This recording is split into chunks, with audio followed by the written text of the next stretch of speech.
तो एक और प्रधानमंत्री नरेंद्र मोदी का दौरा, जहां पर उन्होंने जमकर विपक्ष पर हमला किया। तो वहीं लोकसभा चुनाव के लिए कांग्रेस ने आज जयपुर में अपनी पहली बड़ी रैली करते हुए बीजेपी पर जमकर जुबानी हमला बोला। रैली में पार्टी अध्यक्ष मल्लिकार्जुन खड़गे, सोनिया और प्रियंका गांधी वाड्रा समेत दूसरे नेताओं ने कांग्रेस के घोषणा पत्र को लेकर बड़े बड़े दावे किए और बीजेपी पर आरोपों की झड़ी लगा दी। ये रिपोर्ट देखिए।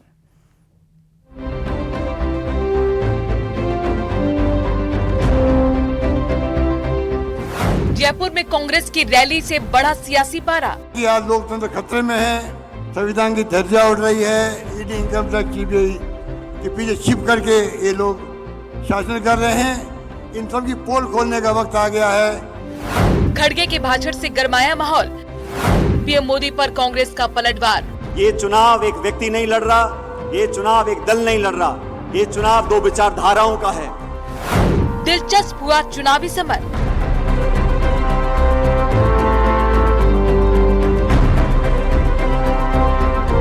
गुजरते वक्त के साथ लोकसभा का चुनाव रोचक और रोमांचक होता जा रहा है। देर से ही सही, लेकिन कांग्रेस ने विधानसभा चुनाव में मिली करारी हार की धूल झाड़कर खुद को विकल्प के तौर पर पेश करती नजर आ रही है।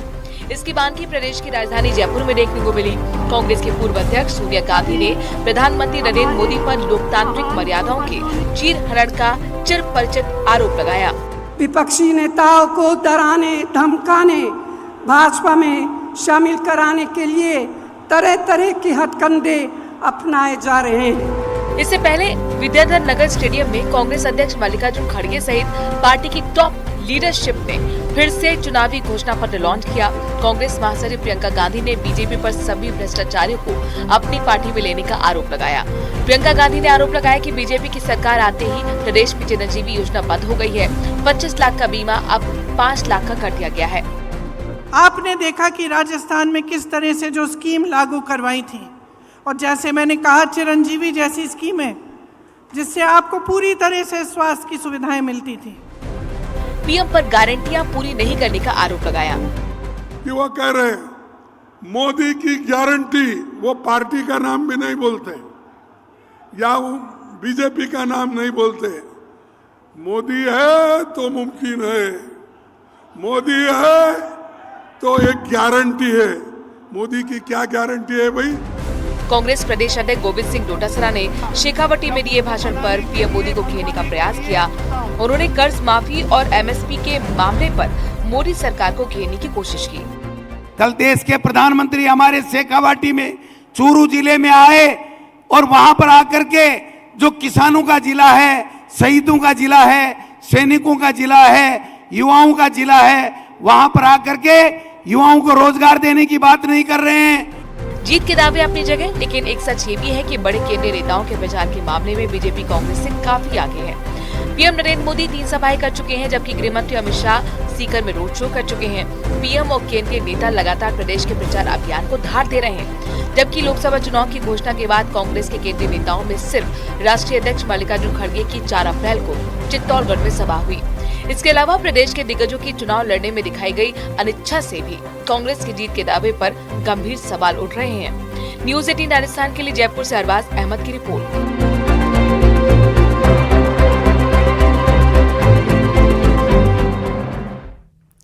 याचना नहीं, अब रण होगा। जी हां, पूर्व नेता प्रतिपक्ष राजेंद्र राठौड़ ने शुक्रवार को चूरू में पीएम मोदी की जनसभा में राहुल कस्वा पर जमकर निशाना साधा, जिस पर सियासत भी तेज हो गई है। ये रिपोर्ट देखिए।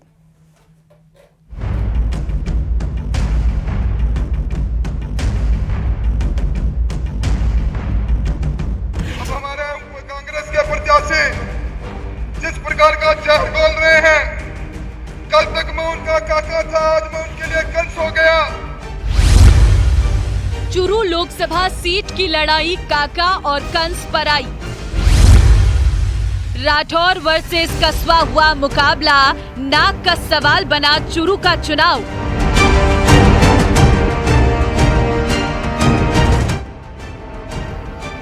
लोकसभा चुनाव के पहले चरण का रण जैसे जैसे करीब आ रहा है, राजस्थान कई सीटों पर मुकाबला और कड़ा होता जा रहा है। प्रधानमंत्री की रैली के बाद प्रदेश की हॉट सीटों में शुमार चूरू लोकसभा सीट का पारा हाई लेवल पर है। बीजेपी के टिकट पर 2 बार सांसद रहे राहुल कसवा के कांग्रेस के खेमे में आने के बाद कसवा बीजेपी नेताओं के निशाने पर है। चूरू से 7 बार विधायक रहे बीजेपी के दिग्गज नेता राजेंद्र राठौर ने राहुल कसवा पर सीधा हमला बोला।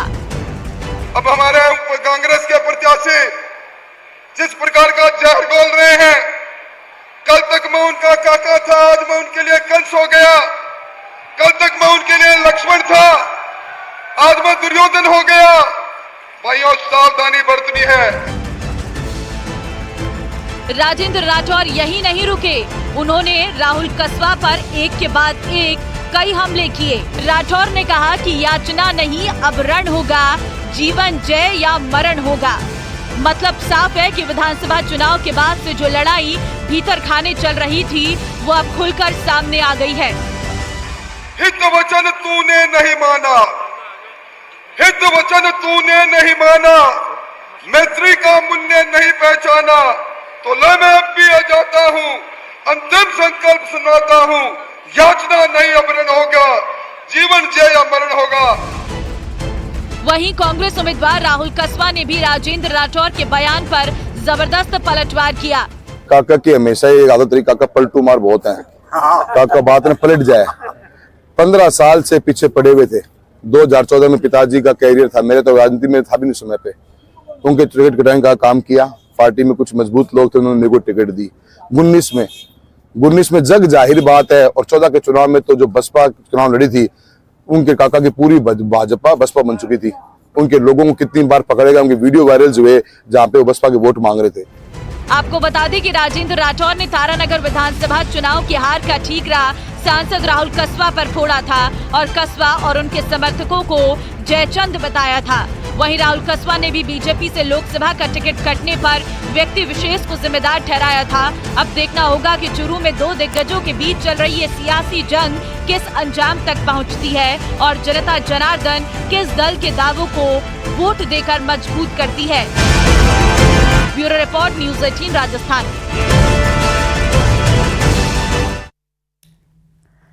तो लोकसभा चुनाव के रण में बाजी मारने के लिए नेताओं ने जुबानी हमले तेज कर दिए हैं और ये दिन प्रतिदिन बढ़ता चला जा रहा है। ये रिपोर्ट देखिए।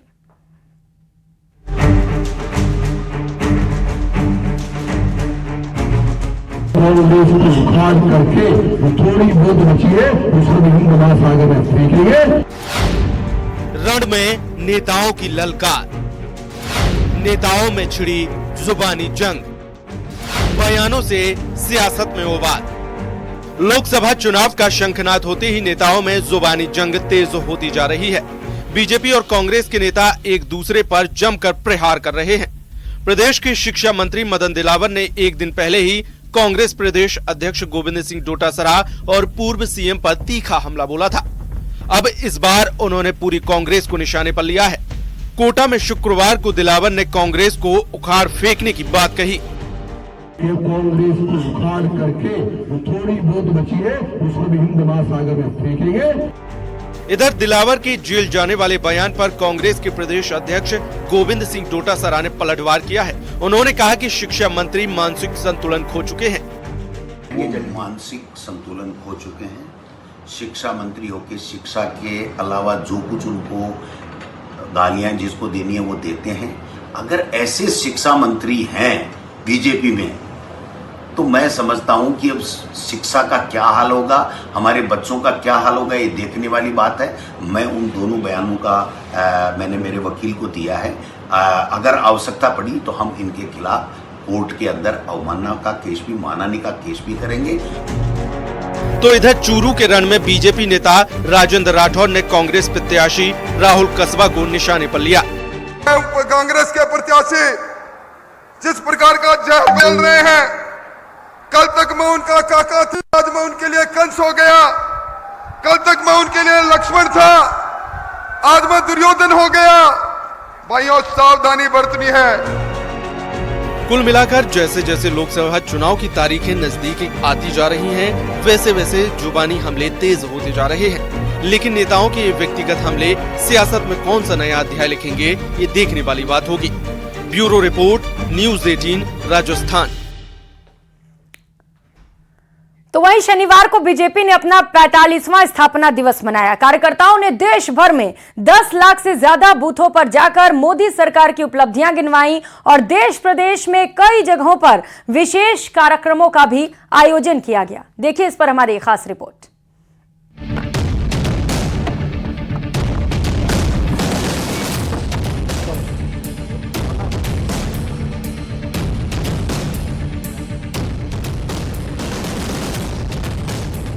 तस्वीरें 5 लेकिन कहानी 1। शून्य से शिखर तक पहुंचने की। वर्ष 1980 में 6 अप्रैल को ही बीजेपी की स्थापना हुई थी। उस समय जो पौधा रोपा गया तब शायद ही किसी ने यह सोचा होगा कि कुछ वर्षों बाद यह इतना बड़ा पेड़ बनेगा। लोकसभा चुनाव से पहले बीजेपी ने अपनी स्थापना दिवस का जश्न जोर शोर से मनाया। स्थापना दिवस के मौके पर बीजेपी अध्यक्ष जेपी नड्डा ने दिल्ली में बीजेपी मुख्यालय में पार्टी का झंडा फहराया। उसके बाद बीजेपी अध्यक्ष जेपी नड्डा ने श्यामा प्रसाद मुखर्जी और दीनदयाल उपाध्याय की मूर्ति पर माल्यार्पण किया। इस मौके पर बीजेपी राष्ट्रीय अध्यक्ष ने कहा कि आज जहां पहुंचे हैं उसमें 4 पीढ़ियां खप गई। बीजेपी आज दुनिया की सबसे बड़ी पार्टी है। प्रधानमंत्री के नेतृत्व में धारा 370 समाप्त हुई, रामलला की प्राण प्रतिष्ठा हुई। इस बार पूरी ताकत से लग जाएं, एनडीए 400 पार करेगी, इस संकल्प के साथ आगे बढ़े। और यह आह्वान है कि इस बार मोदी जी के नेतृत्व में 2024 में हम पूरी ताकत से लग जाएं और इस चुनाव में एनडीए 400 पार करेगी, इस संकल्प को दोहराएं और इस संकल्प को पूरा करें।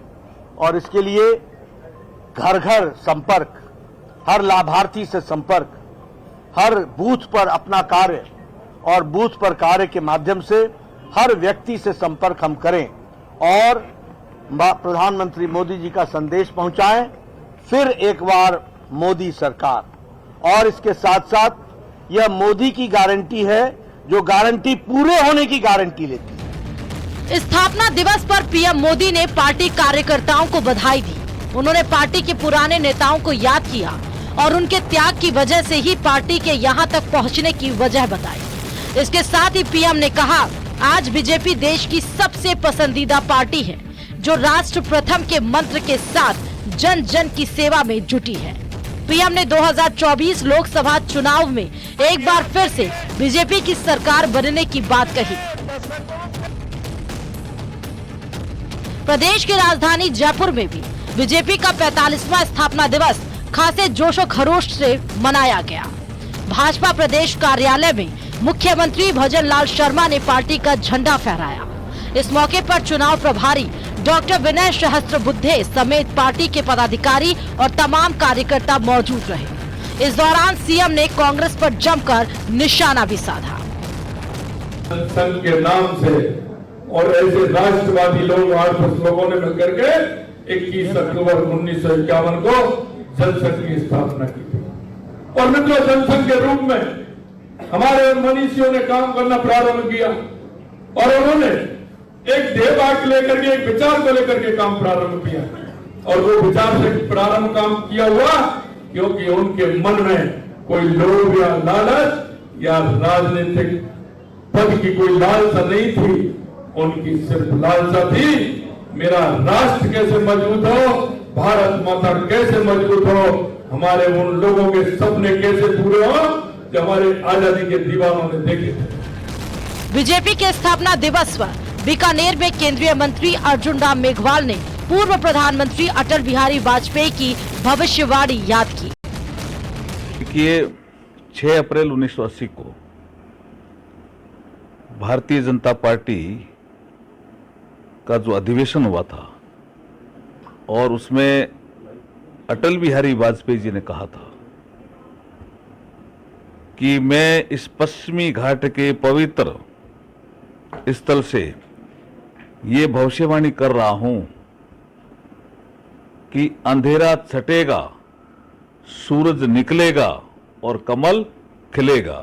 अटल जी की भविष्यवाणी सही साबित हुई। राजसमंद जिला कार्यालय पर भारतीय जनता पार्टी का स्थापना दिवस कार्यक्रम हर्षोल्लास से मनाया गया। बीजेपी जिला अध्यक्ष मान सिंह और राजसमंद विधायक दीप्ति माहेश्वरी के नेतृत्व में कार्यकर्ताओं ने पार्टी कार्यालय पर पार्टी का झंडा फहराया। उसके बाद बैठक से पूर्व पंडित दीनदयाल उपाध्याय, श्यामा प्रसाद मुखर्जी और भारत माता के चित्र पर पुष्पांजलि कर कार्यक्रम की शुरुआत की। इस अवसर पर जिला कार्यालय मंत्री प्रमोद गौड़ ने जनसंघ से बीजेपी तक के सफर पर प्रकाश डाला। मैं वहीं से शुरू करता हूँ। इस तरह हम जनसंघ से जनता पार्टी और जनता पार्टी के बाद भारतीय जनता पार्टी का हमने सफर तय किया। देश के विभाजन 1947 होने के बाद जब पंडित जवाहरलाल नेहरू के नेतृत्व में देश में एक अंतिम सरकार बनी, उस सरकार में डॉक्टर श्यामा प्रसाद मुखर्जी को उद्योग मंत्रालय दिया गया। जैसलमेर के रामदेवरा में भारतीय जनता पार्टी के 45वां स्थापना दिवस केंद्रीय जल शक्ति मंत्री गजेंद्र सिंह शेखावत, विधायक प्रतापपुरी महाराज के नेतृत्व में मनाया गया। कार्यक्रम में मंत्री और विधायक ने कार्यकर्ताओं को मिठाई खिलाकर स्थापना दिवस की शुभकामनाएं दी और बीजेपी जिंदाबाद और पीएम नरेंद्र मोदी की फिर से सरकार बनने के नारे लगाए। 1984 में 2 सीटों से 2024 में 400 पार के दावे तक बीजेपी का सफर काफी दिलचस्प रहा है। Bureau report, news 18 Rajasthan.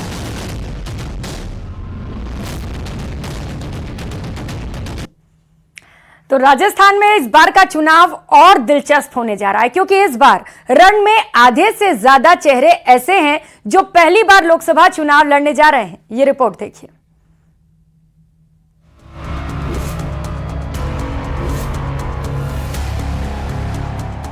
Rajasthan के रण में नए योद्धा पहली बार लड़ेंगे संसद की लड़ाई। कांग्रेस के 15, बीजेपी के 11 आजमाएंगे भाग्य। राजस्थान में लोकसभा का रण सज चुका है। भाजपा और इंडिया गठबंधन ने 25 सीटों पर 50 प्रत्याशियों को मैदान में उतार दिया है। इन प्रत्याशियों में से 50% से ज्यादा चेहरे पहली बार लोकसभा का चुनाव लड़ने जा रहे हैं। प्रदेश की 7 सीटें तो ऐसी हैं जहां दोनों ही दलों के नए चेहरे चुनावी मैदान में उतारे गए हैं। नए चेहरों में कई प्रत्याशी ऐसे हैं जिन्होंने विधायक तक का चुनाव नहीं लड़ा है, उन्हें सीधे ही लोकसभा का चुनाव लड़वाया जा रहा है। अब जानते हैं वो कौन से प्रत्याशी हैं जो पहली बार लोकसभा चुनाव लड़ने जा रहे हैं। सबसे पहले बात बीजेपी की। जयपुर शहर से मंजू शर्मा, श्रीगंगानगर से प्रियंका बैलान, राजसमंद से महिमा सिंह, धौलपुर करौली से इंदु देवी जाटव, अलवर से भूपेंद्र यादव, झुंझुनू से शुभकरण चौधरी, चूरू से देवेंद्र झाझड़िया, उदयपुर से मन्नालाल रावत, दौसा से कन्हैयालाल मीणा, जालोर सिरोही से लुम्बाराम चौधरी, भीलवाड़ा से दामोदर अग्रवाल चुनाव लड़ेंगे। वहीं पहली बार कांग्रेस से चुनाव लड़ने वाले प्रत्याशियों की बात करें तो कांग्रेस प्रत्याशी भरतपुर से संजना जाटव, संगीता बेनीवाल पानीसी, अनिल चोपड़ा जयपुर ग्रामीण, ललित यादव अलवर, अरविंद डामोर बांसवाड़ा डूंगरपुर, मुरारी लाल मीणा दौसा, ताराचंद मीणा उदयपुर, करण सिंह उचियारना जोधपुर, उमेदाराम बेनीवाल बाड़मेर, कुलदीप इंदौरा श्रीगंगानगर, प्रहलाद गुंजल कोटा, ब्रजेंद्र ओला झुंझुनू, दामोदर गुर्जर राजसमंद, भजन लाल जाटव धौलपुर करौली, रामचंद्र चौधरी अजमेर से पहली बार चुनाव लड़ने जा रहे हैं। भाजपा और कांग्रेस ने उदयपुर सीट पर ब्यूरोक्रेट्स को चुनाव लड़वाया है। प्रदेश की 25 में से 7 सीटें ऐसी हैं जहां दोनों पार्टियों ने नए प्रत्याशी उतारे हैं। इसमें अलवर, श्रीगंगानगर, झुंझुनू, उदयपुर, राजसमंद, धौलपुर, करौली, दौसा सीट शामिल है। नए चेहरों को टिकट देने में भाजपा के मुकाबले कांग्रेस ने बाजी मारी है। कांग्रेस ने 25 में से 15 सीट और बीजेपी ने 11 नए चेहरे को चुनाव के मैदान में उतारा है। कांग्रेस के 6 प्रत्याशी ऐसे हैं जिन्होंने विधायक और सांसद का कभी चुनाव नहीं लड़ा। बीजेपी के प्रत्याशियों में से किसी ने भी लोकसभा का चुनाव पहले नहीं लड़ा। हालांकि 3 उम्मीदवार ऐसे हैं जो विधायक का चुनाव लड़ चुके हैं। राजसमंद से बीजेपी प्रत्याशी महिमा सिंह ने तो अब तक कोई चुनाव नहीं लड़ा। बहरहाल एक बात तो तय है, राजस्थान के रण में उतरे इन नए चेहरों ने चुनाव को और दिलचस्प बना दिया है। अब देखना होगा कि जनता किसे राजस्थान की आवाज बुलंद करने के लिए दिल्ली भेजती है। Bureau report, news 18 Rajasthan. और बाड़मेर में भी लोकसभा चुनाव पूरे शबाब पर है। केंद्रीय मंत्री और बीजेपी प्रत्याशी कैलाश प्रचार अभियान को धार देने में लगे हैं। इस दौरान उन्होंने न्यूज़ 18 राजस्थान से खास बातचीत की। उन्होंने कहा कि लोकसभा की जनता का विश्वास उनके ऊपर है और वो प्रधानमंत्री के विकास मॉडल को पसंद करते हैं। जल्द ही प्रधानमंत्री नरेंद्र मोदी का बाड़मेर दौरा होने वाला है और एक बार फिर से बीजेपी सभी 25 की 25 सीटें जीतेगी, ये बड़ा दावा भी किया गया। सुनिए। कि आपने पिछली बार भी देखा होगा कि कई लोग ये बात कर रहे थे कि क्या परिणाम होगा, क्या नहीं होगा, लेकिन परिणाम प्रधानमंत्री नरेंद्र मोदी जी के नेतृत्व में आया और भारतीय जनता पार्टी के पक्ष में आया, क्योंकि प्रधानमंत्री नरेंद्र मोदी जी ने जो देश के लिए काम किया और इन 5 सालों के अंदर जो प्रधानमंत्री ने काम किया है, आज गरीब कल्याण की योजना हो, चाहे आपको गरीब कल्याण अन्न योजना के तहत अन्न देने की बात हो, या उज्ज्वला गैस कनेक्शन मेरी बहनों को मिला हो, या जिस तरह से घरों में कनेक्शन की बात की गई हो और प्रधानमंत्री आवास मिले हो, कोरोना का टीका लगा हो, ऐसे कई प्रकार के काम हुए जो गरीबों के आज गरीब जिस तरह से कहता है कि वास्तव हमारे प्रधानमंत्री ने ये काम किए हैं जिससे हम गरीबी रेखा से बाहर आ रहे हैं। और ऐसे ही इंफ्रास्ट्रक्चर के ऊपर जो काम हुआ है पूरे हिंदुस्तान के अंदर, आज चाहे रोड कनेक्टिविटी हो, चाहे एक्सप्रेसवे बनाए हो, भारतमाला सड़कें हो, या प्रधानमंत्री ग्राम सड़क योजना के तहत सड़कें बनी हो, या रेलवे की इलेक्ट्रिफिकेशन का काम हुआ हो, या रेलवे की डबल लाइनों का काम जहाँ किया जा रहा हो, वहीं पर रेलवे के अंदर जो अमृत स्टेशन बनाए जा रहे हैं, और जहाँ तो ये सारे जो काम हो रहे हैं, और चाहे रक्षा के क्षेत्र में हम आगे बढ़ रहे हैं, भारत का नाम दुनिया में हो रहा है, ये सारी हिंदुस्तान की जनता देख रही है। इसलिए मैं आपसे कहना चाहता हूं कि आने वाले समय के अंदर राजस्थान की जनता है, बाड़मेर जैसलमेर की जनता है, या पूरे देश की जनता है, वो प्रधान